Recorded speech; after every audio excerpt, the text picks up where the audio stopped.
皆さんこんにちは、こんばんは、てしもです。今回はこちらの10種類のクリスタルを使ってあなた様のハート、内臓、女性ホルモンのバランスを整え、健康的で美しい肌を作るヒーリングを行います。今回ヒーリング前のお話10分ちょっとありますので、先にヒーリングを受けて後で話を聞きたい方はタイムスタンプでヒーリング開始まで進んでください。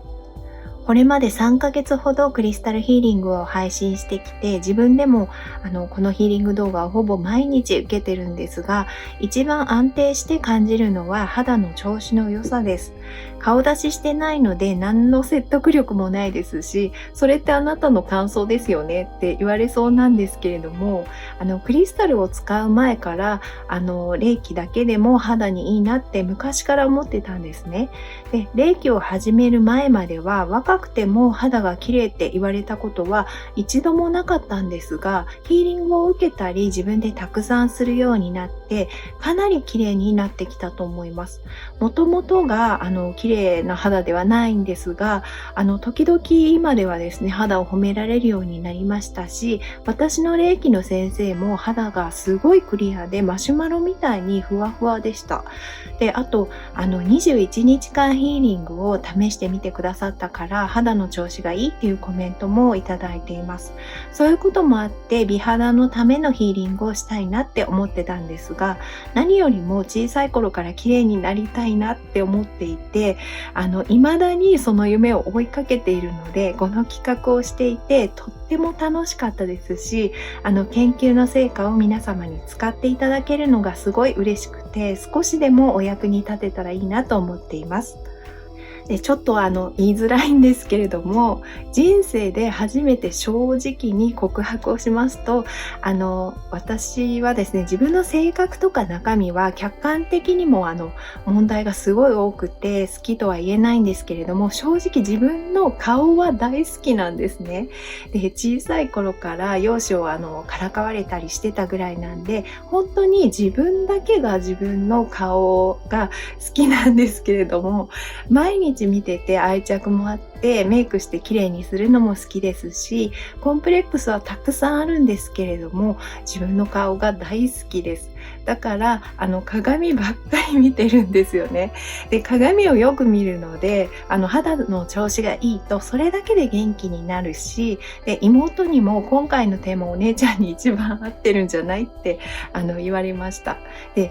ちなみに今思ったんですけれども、人前で自分のことを好きっていうのが今生まれて初めてなんですけれども、なんかちょっと気が楽になったというか、かなり楽しい気持ちになってるんですね。なので皆さんは自分の外見で好きなところってありますか？顔とか体とかどこかパーツでもいいですし、どこか気に入ってるところとかこういう向き合い方をしているとか、皆さんの自分の好きなところをすごい知りたいです。なので、もしよかったらコメント欄で教えてください。それではちょっと前置きが長くなりましたが、石の話をしますね。で、前にクリスタルは石というボディの中に安定して波動を保っているから、ヒーリングをするパートナーとしてもうとっても素晴らしい存在っていうお話をしましたが、石ってそういう実体があるものなので触れて癒すことができるんですね。で、もちろん動画なので直接触れることはないんですけれども、イメージの中であなた様に触れて癒すこともできるんです。今回この10個の石の中で最初に注目した石で、初めて接した時にこれで肌が綺麗になりそうって何の根拠もなく思った石があるんですが、それがですね、こちらのローゾフィアという石です。ローゾフィアは赤みを帯びた長石と白っぽい石英、それから黒雲母の混合物で、2008年にヒーラーでクリスタル研究家のロバート・シモンズ氏とパートナーのキャシー氏が発見して命名した石です。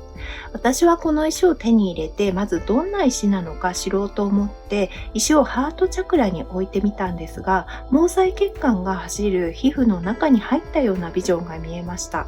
そしてなぜか強烈にほっぺたにくっつけたくなったので、くっつけるとなぜかビリビリしたんですね。で、その時、この感覚懐かしすぎるって思ったんですが、それが誰か愛する人が私のほっぺたに触ったような感覚というか、恋するビリビリみたいな感覚だったんですね。で、それでクリスタルってみんなそうなのかなって思って、急いで他のクリスタルもくっつけてみたんですが、そのビリビリが起こったのはローゾフィアだけでした。ローゾフィアに関してロバート・シモンズ氏の書籍でもどこでも肌を美しくするというような記述はどこにもありませんが、一つだけ読んでびっくりしたのが、愛情を込めて撫でられるような感覚をもたらしますと書かれていたことです。ロバート氏はハートに作用する時のことを書いているんですが、私がほっぺたで感じたことがそのまま書かれていたので、やっぱりそういう波動を発している石なんだと思います。そしてさらにその恋するビリビリが自分に対しての愛してるよ、大切だよっていうビリビリに変わったんですね。で、私は自分に対して愛してるよって感じるのがすごい難しいんですけれども、それでもはっきりと感じましたし、恋するビリビリよりもさらに感動的な波動でした。ローゾフィアは誰かや何か外側からの愛だけではなく、自分への愛を体験することも促してくれます。そしてハートを癒すとストレスを一掃し、リラックスさせてくれる石です。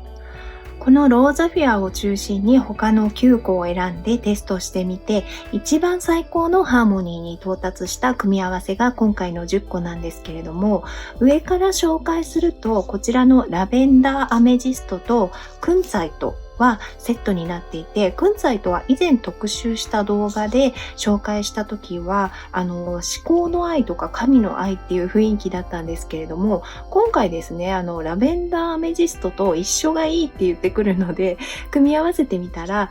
ちょっと親友だったのかなって思うほど急にリラックスした波動を出すようになって、全く遠慮なくパープルとピンクのオーロラみたいな波動をクラウンチャクラと体の外側にあるエネルギー体に送り込んできました。その波動は言ってみれば、なんか明日デートなんだよねとか、なんかルンルンとか、最近自分いい感じ、楽しいみたいな、すごいカジュアルな波動なので、本当のタンビュライトと組んだ神聖な雰囲気出してた時と違いすぎて笑っちゃったんですけど、そういうわかりやすいピンク色のルンルン波動で満たしてくれます。結構ですね、そういう一緒にいる石によってキャラが違うのって、可愛くって急にクンツァイトに親近感が湧きました。で、ハートチャクラにはですね、先ほどお話ししたローゾフィアと、こちらの私が昔霊気の先生から購入したスペシャルなローズクォーツ、そしてこちらのヒーラーライトを使います。で、ローズクォーツは馴染みすぎてちょっとどんな波動か説明しづらいんですけれども、ハイパワーの波動を受けたくない、このままの自分をただ静かに癒してマイナスをプラス1ぐらいにしたい時にも寄り添ってくれるような本当に優しい愛の波動を持っています。ヒーラーライトの波動がインパクト強めなので、柔らかい波動になるように組み合わせてみました。こちらのヒーラーライトはハートに生命力を吹き込む力強い石なので、ストレスやハートにある問題が肌に影響しやすい方は、少しハートが暴れているのを感じたり、電流のような感覚を感じる方もいらっしゃるかもしれません。私が最初に使った時はハート全体を蛍光グリーンのこの色の電流でわしづかみにされてかなり衝撃を受けたんですけれども、そういう反応を経てキラキラ輝くような喜びの感覚、ハートや心臓に力が湧いてくる若返ったような感覚を感じられると思います。それでも変に無理やり上げるような不快な波動ではなくて、疲れた神経系統を休ませてくれますし、何よりも健全なエネルギーを受け取っているっていうことが感じられる石です。ヒーラーライトはソーラープレクサス、ここですね、この溝落ちとか胃のところなんですけれども、こちらにも置いて臓器を元気にするのにも使います。そしてここからがですね、肌に大きな影響を及ぼす内臓と女性ホルモモンのバランスを整えるために選んだクリスタルになるんですけれども、まずその中で今回の要はこちらのブラッドストーンです。12月頃からなぜかブラッドストーンが欲しくてたまらなくなって入手したんですけれども、ブラッドストーンはジャスパーの一種で、画面では黒く見えるかもしれませんが、とても深くて美しい緑色で、酸化鉄などの影響で赤い内包物が入った石です。古代エジプトでは粉にしたものを蜂蜜に混ぜて止血剤として使っていたそうです。この石を入手して最初に浄化した後、どこに置こうか石の棚の前で握ったままぼーっと考えてたんですね。で、その日はちょっと落ち込んで元気がない日だったんですけれども、そしたら手に持ったこのブラッドストーンからルートチャクラにグワングワン波動が流れて、目を閉じると深緑の葉っぱでいっぱいの太い幹の木がルートチャクラからこう伸び始めて、木の幹には血液みたいな赤い流れが葉っぱの先の方まで伸びてたんですけれども、その木がどんどん根を張って、はっきりと元気出しなよってメッセージがもちろん声とかではなくて感覚で来たっていう感じなんですけれども、伝わってきて、すごい人間っぽい言い方だったんで、って聞き返しちゃったんですけど、そういうことがあって面白かったんで笑っちゃって、とりあえず元気になったっていうことがありました。そんな頼もしい石なんですけれども、こちらで肝臓、腎臓、あとこのジャスパーで副腎もちょっと癒すんですけれども、あと腸ですね。で、内臓を浄化して癒して元気にしていきます。子宮と卵巣には女性ホルモンの分泌を整えるためにブラッドストーンと一緒に、ムーンストーンも使います。いろいろ試したんですが、すごくムーンストーンの波動が心地よく届く感覚があるんですよね。で、男性の方が見てらしたとしても、男性にも女性ホルモンは少量ですが分泌されていますし、それが美肌や丈夫な骨を作ったり、健康面でも大きな役割を果たしていますので、効果が得られると思います。そして今回額のあたりにですね、何を使うか一番最後までクリスタルたちが教えてくれなかったというか、私が気づかなかったんですけれども、最後の最後になって、ムーンストーンだって直感で入ってきたんですね。で、それでそうかもしれないけどどうしてかなって理由を調べてたら、女性ホルモンに限らずホルモンの分泌をコントロールしているのが脳の中心部にある視床下部と下垂体っていうところなんですね。で、その視床下部と下垂体に生え際のあたりのソーマチャクラっていうところがあるんですけれども、そこからこのムーンストーンでアクセスしてホルモンのバランスと情緒を整えることで癒すことによって女性ホルモンの分泌が正常になるように働きかけることができるということだと思います。で、ルートチャクラにはブラッドストーンとともに、全体の生命の波動を押し上げるレッドファイヤーアゼツライトも使うんですが、こちらのヘマタイトを使ってあなた様の神経を落ち着けるように、すべてのこのエネルギーがしっかりと体に流れてグラウンディングできるようにしていきます。このヒーリング法はたとえ信じていても信じていなくてもヒーリングを受けることに同意していれば、何も感じていなくてもエネルギーは必ず流れています。ですので難しく考える必要はなく、受けてみたいと思った方はどなたでもこの波動調整によって自分を深く癒すタイミングが来ていますので、気軽に受けてみてください。ちなみに私の個人的なエネルギーや気があなた様に届くことは一切ありませんし、技術的にもできません。私が癒しているわけではなくて、私が管になって届けたエネルギーを使ってあなた様が自分で自分を癒し、最高の状態に変えていくことができるヒーリング法です。ヒーリング中、一緒に体や呼吸の感覚を感じてみると個人差はありますが、慣れてくるといろんなイメージが見えてくる場合もありますので面白いですし、瞑想用に使っていただくのもおすすめです。もちろん動画は流すだけで効果が得られるものになってますので、流しながら他のことをしていてリラックスしたり眠ったりしても大丈夫です。それではあなた様のヒーリングを始めます。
はい、お疲れ様でした。お待たせいたしました。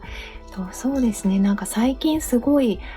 劇的な、あの、ビジョンが見えたりとか、すごいハイパワーのヒーリングが続いてたと思うんですけれども、今日はハイパワーじゃないっていうわけじゃなくて、すごく波動は流れてるんですけれども、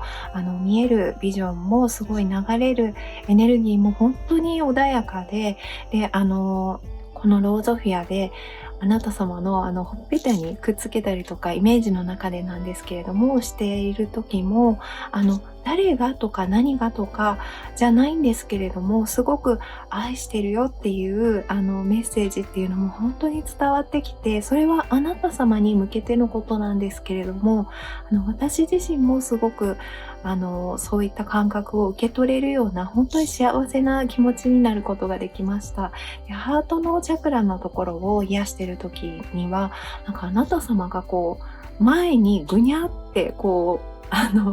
体をちょっとこう、なんて言うんだろうな、なんか溶けたのかなっていうぐらいすごく柔らかくなった感じがしたんですね。なのでそこのところですごくリラックス感が出てきた方とか、眠くなったりした方もいらっしゃるのかなって思いました。で、あとですね、なんだっけ、あなた様の全身のそのつま先とかその細部まで美しさが行き渡りました。行き渡っていますみたいなメッセージがかなりはっきり入ってきたんですね。なので、あなた様が例えば爪とかその髪の毛とかこう先端の部分にちょっと注目してネイルを塗ったりとか、あと髪の毛のお手入れをほんのちょっと念入りにしてみたりすると、あなた様の美しさがより輝きますよっていう感じがしましたので、もしよければ試してみてください。で、今回ですね、ちょっとカードなんですけれども、久しぶりにあなた様のことを好きな好きな、ちょっと懐かしいなこのテーマって感じなんですけれども、タロットのね時たまにやってたんですけれども、で、あなた様のことを好きな方に聞いたあなた様の魅力っていうものをこちらの人物のオラクルカードロラーコロ・デ・ラ・シビッラと、あと前回も使いましたこちらのテシモのオリジナルオラクルカードに聞いてみたいと思います。で、こちらがですね、全場面オラクルって言って、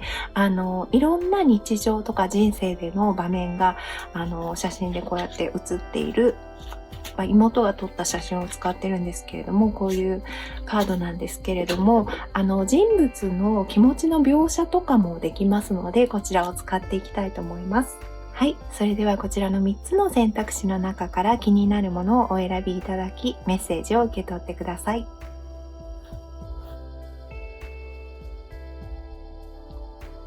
はい、まず1番目の選択肢ですね。あなた様のことを好きな方、あなた様のことを素敵だなって思っている方に聞いたあなた様の魅力的なところですね。まずこの人物カード。はい。グランシニョーレですね。これは紳士みたいな意味なんですけれども、わかりやすく言うと、ハートのキングなんですよね。で、そっか。あなた様はこの方にとって、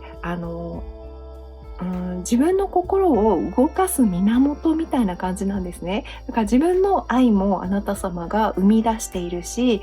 そう、あなた様に結構こう、なんていうんだろう、気持ちを左右されるところもあるんじゃないかなって思います。本当に、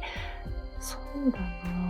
あとは、あなた様のことをすごい心の器が広い人だし、自分だけじゃなくて他の人の心も動かすようなところがあるっていうことを言っていて、結構憧れみたいな気持ちもあるんじゃないかなって思います。本当に自分の心をすごく動かしてしまう人っていうことを言ってますね。もう一枚開けてみますね。はい。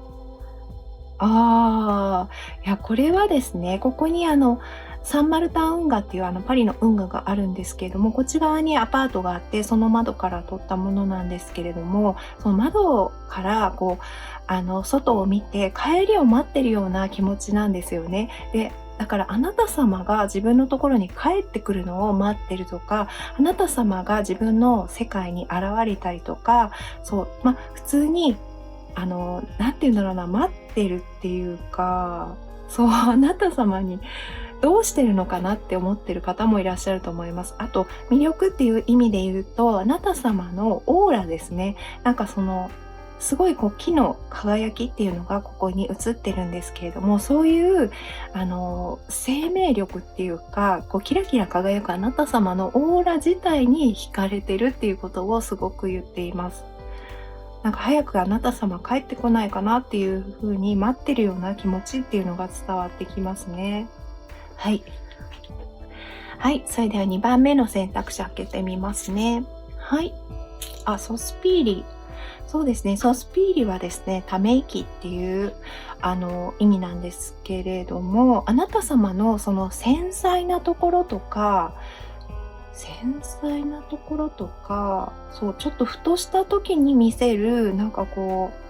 例えば、あなた様が本当に物憂げでなくても、この方から見て、あれどうしたのかなっていうような表情とか、そういったことを言ってるんですけど、でもそれよりも正直最初に入ってきたのが、この方自身があなた様のことを思い出した時に、ちょっと、ため息をついてるっていう感じなんですよね。それは本当に恋のため息みたいな感じなんですけれども、あなた様のことを思ってため息をついちゃうみたいな、そう、あとはあなた様のその詩的なセンスとか、そういう、自分にはないような繊細なセンスっていうところに魅力を感じているっていうことなのかなって思います。もう一枚開けますね。はい。そうですね。これは本当に食卓に飾ってある花なんですけれども、その家なんですよね。だから、すごく親愛なる、例えばもう本当に人生のパートナーとか家族みたいな意味の愛っていうことを言ってるんですね。だから、本当にこの方はあなた様に対してそういう愛情があるんじゃないかなって思います。で、そう、だから少しあなた様の弱いところがあっても、それは自分はよくわかってるっていうか、あなた様からしたらこの方分かってないって思うかもしれないんですけれども、この方はあなた様の弱いところも、なんて言うんだろうな、家族のように包み込みたいっていう親愛なる人への気持ちっていうものがあるんじゃないかなって思います。で、あとはあなた様の、そう、今日のテーマにちょっとぴったりなんですけれども、なんかなんだろうな、バラの花のような肌とか、繊細な髪の毛とか、そういう部分に魅力を感じている、外見的なことで言えば魅力を感じているっていうことを言っていますね。はい。それでは3つ目の選択肢ですね。開けてみます。はい。あ、ビアッチョですね。ビアッチョは旅っていう意味なんですね。えーっと、この方にとってあなた様って遠くにいる方なんですかね。なんだろう。遠いところにいるっていうことなので、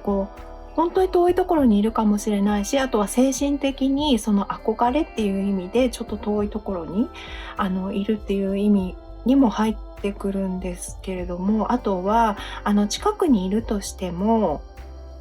すぐどっかに行っちゃいそうとか、自分のことを見てないんじゃないかっていう感情もちょっと入ってくるんですよね。魅力っていうことを聞いたんですけど、あなた様が常に遠くを目指しているとか、そういった感じがこの方からするので、それはすごく魅力でもあるんだけど、いつもその手が届かないところにいるっていう感じもちょっと入ってきますね。で、こちらはですね。そうですね。そうですね。これは東京のモスクで撮った写真なんですけど、やっぱりですね、あなた様が何か自分の信じていることとか、取り組んでいることとか、お仕事かもしれないですし、何か目標みたいなものがあったりとか、信じていることっていうのがあって、常にそっちを見つめているっていうことを言ってるんですね、この方が。で、そこがすごくかっこよくって素敵なところでもあるんだけど、手が届かないところでもあって、ちょっと遠く感じるっていうのを少し感じますね。背中を向けてますし、そう、あと、それが魅力でもあるけど、ちょっと寂しいっていう感じもちょっと入ってきます。で、もう一つ外見的な魅力っていうことで言えば、髪の毛ですね。髪の毛隠しているので、その髪の毛に憧れが